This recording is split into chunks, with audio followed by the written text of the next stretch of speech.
Hello everyone, Catweazle here, welcome to the channel and welcome back to our playthrough of Darkest Night 2nd edition, where we're just about to start episode 10. But before we do, there is a Catweazle's cock-up corner. Yes, made a bit of a boo-boo last turn. What did I do wrong? Well, if you remember on Veydea's turn, we got the event Metamorphosis. Here it is, and we had to randomly select one of our powers, and then we had to follow the rest of the card here. Now what I did was I randomly selected one of her powers, but I forgot about prediction. I'd put prediction on the board ready to actually do it, and when I went back to her player area I forgot all about it. So I only chose between Dow's Prophecy of Forks and Prophecy of Fortune. I should have had prediction in there as well. So what we'll do is, fortunately, we rolled so badly on prediction that it's not going to make that much of a difference. So, but we'll do it correctly. So I'm going to redo this event card now. So if we do end up putting one of these on the bottom of the deck, I've got Destiny ready and we'll count that as the card that we pick. But what we've got to do is we've got to select one of these. Now, just like last episode, if I pick Prophecy of Fortune, then I'm going to pay the grace, because I did not want to lose Prophecy of Fortune. All the others I don't care about, especially prediction, because I've been rubbish at rolling on it. So this is the one that we could potentially lose, and that is Prophecy of Forks. And you know what? Fine, we'll lose that one. So we get prediction back. So we'll pop that on here, and it's 6 dice. So instead of losing Dow's, we lost Prophecy of Forks. I would have preferred to lose Dow's, but that's the way the cookie crumbles. So Prophecy of Forks, that is the one that goes on the bottom, and we get Destiny in its stead. So we fix that now. We did a draw that actually did include prediction. So everything is now fair and above board, and we can continue on. So thank you to Doug Herring, who spotted that. Eagle-eyed Doug, well done mate. So we are now back upon the straight and narrow. So let's get into turn 10 and the hero phase, and our first hero is going to be Veydea. So let's pop across and have a look at her player area.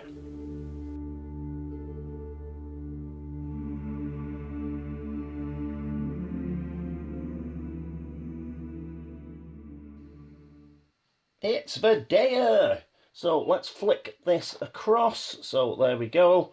She's taking her turn. So yes, she's got Destiny now, Prophecy of Fortune and Dow's. It was Prophecy of Forks that we got rid of. That's at the back of her deck. And we still got Prediction. What are we going to do? Well, we're going to have to fight that blight. We need to get it out of the way. So that is what we're going to try and do. And we're going to use Destiny, because that gives us +1 die when fighting. It's a bonus. If you recall, the blight gives us +1 die as well. So we'll have 3 dice. We have got to get 2 above 4, because otherwise we will not be able to get rid of that blight. If we don't manage to do that, then we will have to exhaust one of our powers. So what we'll probably exhaust Dow's if we don't manage to do it. So we've really got to go for it with Veydea and hope that she can do it. After her, we'll give Thorne a go, and hopefully he'll do it if Veydea hasn't. But it may end up that, I mean, we're going to get 2 goes with Castigan anyway. I'll go through that when we get to Castigan's turn. So that's what Veydea's going to do. She is going to try and use Destiny, and she is going to try and get rid of this blight. One other thing we're going to do is we're going to put this active token, because we're going to use the Prophecy of Fortune for Castigan. Yeah, when it's his go. So I'll just put that token onto Castigan, just to remind us that we will be exhausting Prophecy of Fortune for him when it comes to his turn. That's it for Veydea. Let's get across to the map and let's put it into action. And here we are with Veydea. Is she at the same location as the Necromancer? Yes, she most certainly is. So she loses a secrecy. She goes down to 2 secrecy. Do any of her powers have start of turn effects? No, they do not. So we can ignore that. And we get straight into her event. So let's see what her event is. We have startling news, which is fate of 3. Add a timer marker to a quest currently in play. If there is no quest in play, then instead draw a quest and roll 1 die to determine its location. It's impossible to get consistent reports these days. When the news finally reaches you, it catches you off guard. Which is the one that we're going to put a timer on? We've got 3. We have Evil Chant, Zombie Horde and Dire Spiders. I think we will put it on to... See, the thing with Zombie Horde and Evil Chant is if we do get to the end of the turn, they're going to get an extra timer anyway because of Well of Misery. But Evil Chant's the worst. We don't want to lose a Grace. So...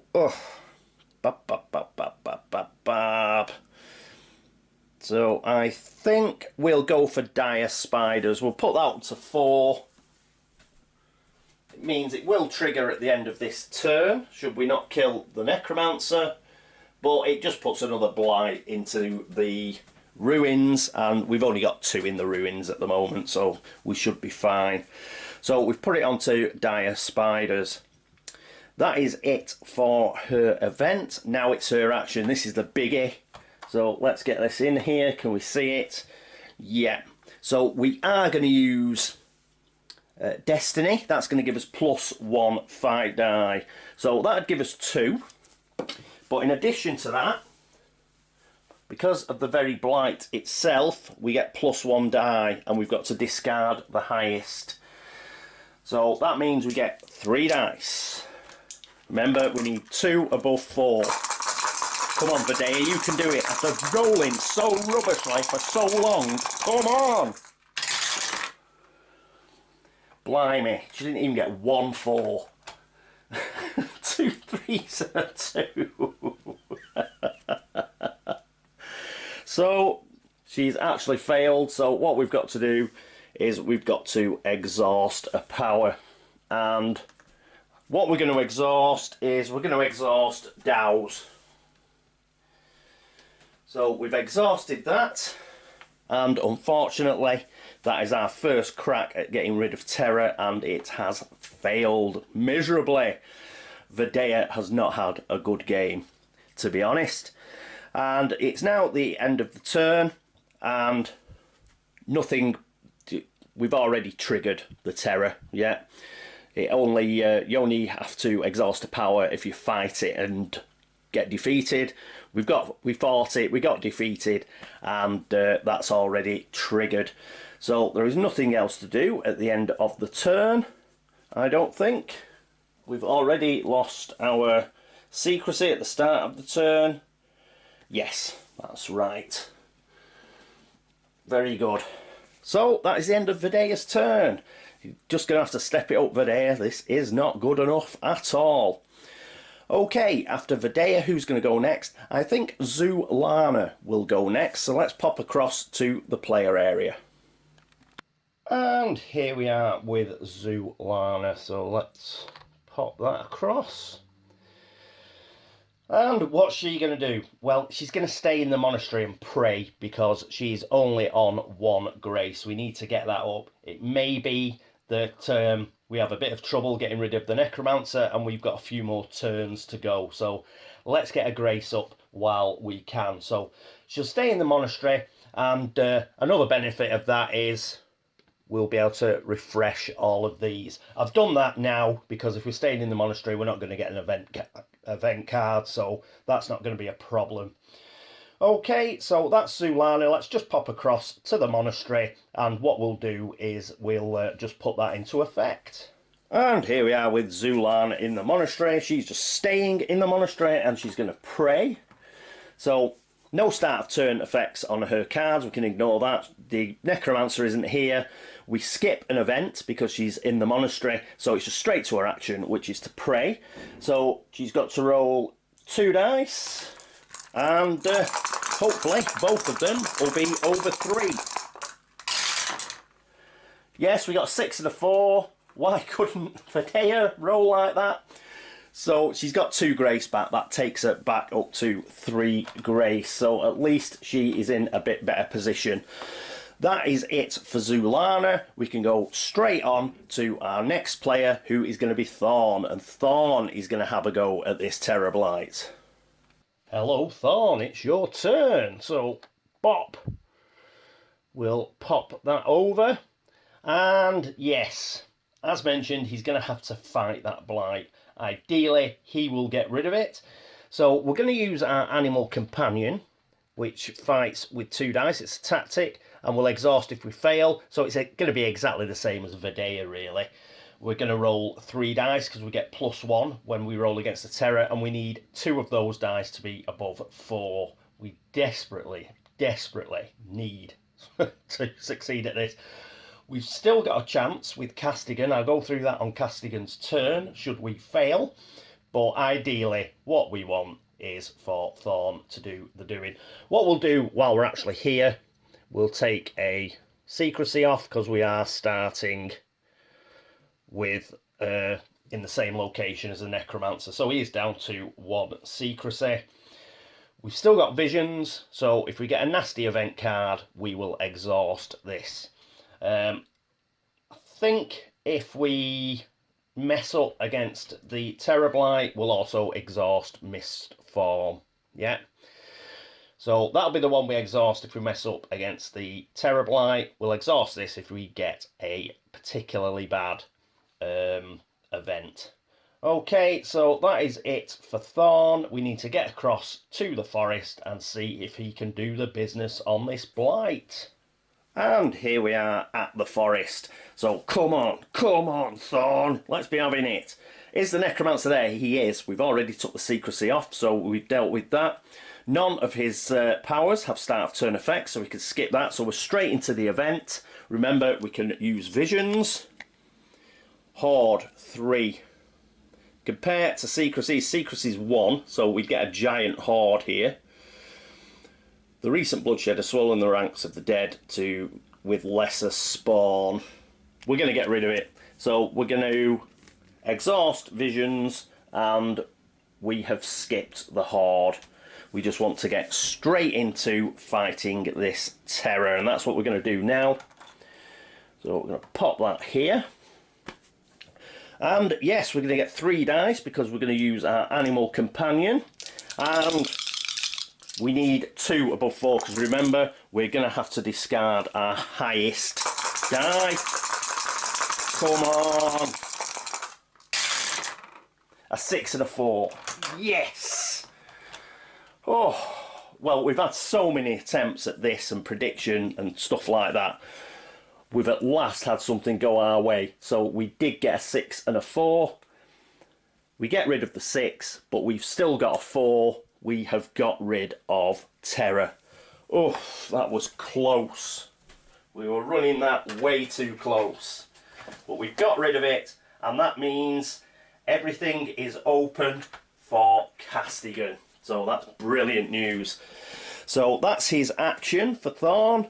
End of turn effects. There are no blights there now because he's defeated the last one. And the Terror Blight, it didn't have an end of turn effect anyway, so we are okay. I tell you what I forgot. We're on 13. I forgot this for Veydea as well. We'll do it with... We'll do it with Veydea and Thorne. They both attack to blight, so they both lose a secrecy. So Thorne goes to 0 secrecy, but that just happened now. So it was after the event phase, so he didn't get attacked by the Necromancer. And Veydea goes down to 1, so she had no Necromancer problems either. So, yeah, Vedea's on 1, and Thorne is on 0 now. But due to the timing effects, neither of them got attacked by the Necromancer. Yeah, nearly forgot about that. You do lose a secrecy when you attack a blight. Okay, right. So it's the important turn now. It's the big one. It's Castigan. Let's get across to the player area and let's just go through what he will have to do, because it's a little bit involved because he's on 0 secrecy already. The mighty Castigan is going to go. Flick that over. Remember, we've got this active token on here. The reason is we are now going to exhaust Prophecy of Fortune. Veydea is going to exhaust this. It's the start of Castigan's turn, and he is going to gain +1 die to all his rolls. So he's got +1 die for the rest of this turn to all the rolls that he does. Void Armour is still exhausted. He's got a Spark. That's going to give him +1 die as well when we get to fighting the Necromancer. And we've got some Vanishing Dust. We may use that against the event. He already has the Holy Relic. Loses a secrecy, he's already at 0. He's starting at the same location as the Necromancer, loses a secrecy, he's already at 0, so none of that's going to change. And what is he going to do? Well, he's going to use, obviously, Wrath. Yep, so he's going to spend a Grace and he'll fight with 4 dice. He will do that twice. I'll go through that in a second. But he's also got Angelic Guardian. Yep. And he can exhaust after making a fight or elude roll to add 2 dice to that roll. So that's a bonus. Yeah. So we can use that on one of his rolls, because he is going to get a couple. So that is pretty good. And I don't think anything else is going to particularly kick in. I mean, he could spend Devotion, spend 1 Grace at any time to gain a Spark. Yes, he's going to spend 1 right now, because at any time. So he's going to go down to 3 Grace. And he's going to get a Spark. So he's now got 2 Sparks. But he's down to 3 Grace. But he can spend those, so that'll be cool. And yes, what am I talking about saying he'll get sort of 2 bites at the Necromancer? The reason he'll get 2 bites at the Necromancer is because he's at 0 secrecy. If you're at 0 secrecy and the Necromancer is at your location, you don't draw an event. You get attacked immediately by the Necromancer.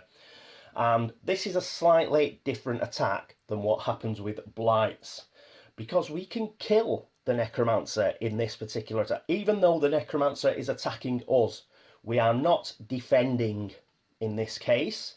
If we roll a 6, we kill the Necromancer during this phase. If we fail, then we lose a Grace and all the usual stuff happens, but then we'll get another attack. We will get another attack in our action phase, so we will be able to fight again. So that's what I mean by having sort of 2 bites at the cherry. So what we're going to do is we're going to go across to the location. We're going to go through his turn, and first of all, the Necromancer will attack, so we'll have a go then. And should we fail to beat him on that attack, we will get another attack during our action phase. So let's pop across to the forest and see if we can do it. And here we are with Castigan. It's the big one. It's the big one.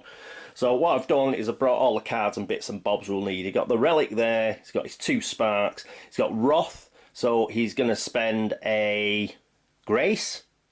And he's going to get 4 dice. We've also got Angelic Guardian. So as a bonus, we can exhaust after making a fight or elude roll and add 2 to the roll. And but that's after making a fight or elude roll. So we can make that decision after we've rolled. And Prophecy of Fortune is already exhausted. This is giving him +1 die a turn. So we've already took, well, we already would have took a secrecy off him because he is at the same location with the Necromancer, but he's at 0 already, so we can ignore that. None of his power cards have start of turn effects, So we get straight into the event phase, but the Necromancer is here. The Necromancer spots Castigan straight away. They're facing off in a forest glade, and it is a combat between the two. As mentioned, this is direct combat, so it's not Castigan defending. He is mano a mano with the Necromancer, and this is the first chance we'll have to defeat the Necromancer. What we're going to do is we're going to use his tactic. So we're spending a grace, putting him down to 2 grace. That'll give him 4 dice. We're going to get an extra dice from the Prophecy of Fortune. That is 5. We're not going to spend any of these sparks just yet. We're just going to go with 5 dice. We're going to roll the 5 dice. Depending on what we get, we will decide whether we're going to use Angelic Guardian. So exhaust after making a fight or elude roll to add 2 dice to it. So we'll make that decision, but what we're hoping now is we've got 5 dice and we are just hoping we are going to get a 6. So let's get our dice. 1, 2, 3, 4, 5, and come on. We need a 6 with 5 dice. Come on, Castigan. Oh, 4 ones. Look at that. 4 ones and a 5. The 5 was good. And I think what we are going to have to do here is we are going to exhaust Angelic Guardian. That allows us to roll 2 more dice. Now, I don't think Prophecy of Fortune kicks in on this. We're sort of still in the same roll. We've already used the Prophecy of Fortune one. So we're going to roll 2 extra dice. Come on. A 2 and a 3. This isn't looking good, is it? So during that phase of combat, the event combat, we have actually been defeated. So we lose another grace. We're down to 1 grace. Now it is our action phase. We are going to use Wrath again. That is going to put us down to 0 grace. So if we lose this, Castigan will die. It's as simple as that. He's on 0 grace. We do have 2 sparks. We're going to use those and get 2 extra dice. We are going to have 4, 5, 6, 7 dice. 1, 2, 3, 4, 5, 6, 7. We need a 6. It's as simple as that. Come on. All or nothing. Let's go for it. Yes! We've got a 6. Yay! We add the Holy Relic to it, and the Necromancer is kaput. So we've managed to kill the Necromancer, and I've knocked the stand off him, but it doesn't matter, because he's had it. We have knocked him over. So let's just check I did that right. Remember, we still had these 2. So we failed on the event. We lost another secrecy, another grace that put him down to 1. So he was on a single grace. He spent that single grace to use Wrath again, which is fine because it's a tactic. So he got his 4 dice. Prophecy of Fortune is for every roll that he does during a turn. So that was 5, and we spent these 2 to make that up to 7 dice. We rolled 7 dice, and we finally got a 6. Oh, that was close. So we won just about. That was, how many dice did we have to roll to get that 6? That was ridiculous. We rolled, what? 14 dice we rolled for that, for a single 6. So, yes, because we used Angelic Guardian, didn't we, on the first roll. We rolled 5 dice, then decided to use Angelic Guardian, which was 7. And then we rolled 7 on the action phase attack. Oh, and we won. So, the Necromancer is no more. We have defeated him. All the blights come off the board. The kingdom is saved. Castigan, you star. Oh, well, yes, that was a pretty good game. even though, you know, we were in, it's hard to say. We sort of had a lid on it all the way through, but yeah, if we'd failed that, well, Castigan would have died. Yeah, kaput. So it was on a last roll. We did have 7 dice, but the way I've been rolling, poof, that we only just managed that. So that was quite an exciting end, really. I think the main thing that helped us win that was the void armor. The void armor was excellent. I think we still could have won without it, but I couldn't have been so blasé with Castigan. I could just wander anywhere. Because he had that void armor on, he didn't have the Necromancer chasing him all over the place. If he hadn't have had the void armor, then the Necromancer would have just been following him all over the board, and it'd have been a lot more difficult. We'd have had a lot more tactical and strategic decisions to make, and the void armor did make those sort of decisions and those choices a lot easier. But all the same, that was pretty close in the end. Great work from Thorne. Thorne managed to get rid of the Terrorblight. That left Castigan free. He'd have got rid of the Terrorblight now. Yeah, with that 6 roll, because the Necromancer would have thrown that Terrorblight under the bus to keep himself alive. But on the Necromancer's turn, he would have just generated another blight, so we'd have been in the same position next turn. But next turn, Castigan, he'd have been all out of grace. He'd have been on 0 grace. That doesn't kill you. Going to -1 does. So he'd have had to pray next turn in order to try and get some grace back. And, you know, it could have been a couple of turns before we even got to attack the Necromancer again. But we got 1-6, and 1-6 is all we needed to kill the Necromancer, so we have won.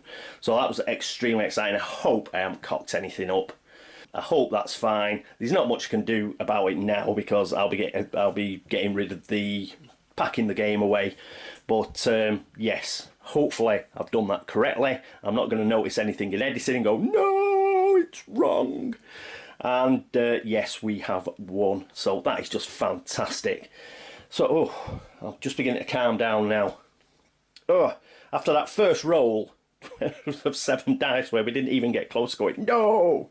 But we did it on that second roll of 7 dice, so coolness. Okay, so that is it for Darkest Night 2nd edition. I hope you enjoyed it. That was a bit of a nail-biter in the last episode there. So what is next? Well, I'm afraid I've been telling you all fibs. Previously to this, I did say, oh, do Gloomhaven, and then perhaps I'll do Masks of Nyarlathotep. You know what? I've changed my mind. I'm going to do neither of those two. What reminded me was the other day, got a delivery the other day of another pack of cards for the Arkham Horror LCG. It was the end of the Carcosa cycle. And I thought, you know what? I haven't played this for ages. I played Night of the Zealot. And then I got all the Legacy of Dunwich stuff, and I thought, well, you know, because it's spoilerific, isn't it? But what I thought to myself the other day was, well, I can play Legacy of Dunwich now, because it's been over a year since the Legacy of Dunwich has been out. I'll put, you know, spoiler warnings on it anyway, but I thought, you know, enough time has elapsed now for me to be able to go through that. So I'm going to go through the Legacy of Dunwich campaign cycle for Arkham Horror, the living card game. I don't know how far we'll get. I'm also going to do it in a bit of a weird way. I'll go through that when I actually do the introduction to it. But basically I'm going to be using 4 investigators, but not at the same time. I'm going to sort of mix and match with my investigators. If you remember, I've only got a single core set. There's no way I'm buying 2 core sets. So because I've got a single core set, I'm going to do it this way. So, you know, basically so I don't get my ass kicked in the first 2 scenarios. Well, not kicked enough that, you know, it's the end of the campaign. I prefer to do, you know, quite a few videos first before it it actually ends in total defeat. So I'm going to mix and match with 4 investigators, but I'll go through that in greater detail when I actually do the introduction and setup to that. So it's Arkham Horror, the living card game next. After that, It may be Gloomhaven, it may be Masks of Nyarlathotep, I haven't decided. And you know what, I could change my mind totally and we could end up doing something like Nemo's War. So there you go. I'll dare say I'll decide something. Right, so Arkham Horror the LCG next. Thank you for watching Darkest Night 2nd edition. This is a fantastic game. The components are really top notch, with the quests and the mysteries and the darkness cards all in now. You know, not having to get separate expansions for them. This game is just such a complete game. It's just brilliant. And there's barely any downtime. I mean, I'm playing solo, so there's no downtime at all. But if you're playing 4 players, you know, because you've only got 1 action a turn, and it's like 2 actions really. I mean, people go on about it. I believe the discriminating gamer was having a go at the game, but you have got 2 actions per turn, because you've got but one's forced, the event action, so something nasty happens and you've got to deal with it. So you do get 2 things that you've got to do per turn. You've got to do your event and then you've got to do your own action. So you do get a bit to do, but it's quick. So it doesn't take long to do your turn. You know, do your turn, you're not doing 5 or 6 things before you hand over to somebody else. You do an event and then you do your action. That's it. And then the next person's having a go. So, you know, there's barely any downtime for the other players, unless, you know, you're a mega slow coach. But you'd be mega slow at every game then, wouldn't you? So it doesn't really matter. Yes, this is a fabulous game. I cannot recommend it enough. It's brilliant. And yeah, I hope you enjoyed watching the series. I thoroughly enjoyed playing it. It did take me a bit of time. I've been decorating the house at the same time, you see, so I haven't had the time I have normally to devote to playing the games on the channel. But we've got through. Next is going to be Arkham Horror the LCG. I'm going to stop wittering on now. Thank you so much for watching. Thanks for all the subscriptions. Thank you for all the views. Thanks for all the likes and the dislikes. And thank you so much for all the help and support. Any errors, please let me know. There's nothing I can do about it now because it's the end of the game, but it will tell any viewers in the future where I messed up. So just put them down in the comments. Hopefully I haven't messed up too, you know, enough that, you know, I haven't really won the game. But if I have, you know, c'est la vie. Other than that, anybody who's been across the board game links to have a look at the videos over there, thank you so much. And the same for BGG, the video threads. If you've done those, made a comment, dropped Geek Gold, anything like that, thank you. That is it from me. I hope to see you for Arkham Horror, the LCG, and the Dunwich Legacy. But until then, this is me, Catweazle, signing off. Toodaloo.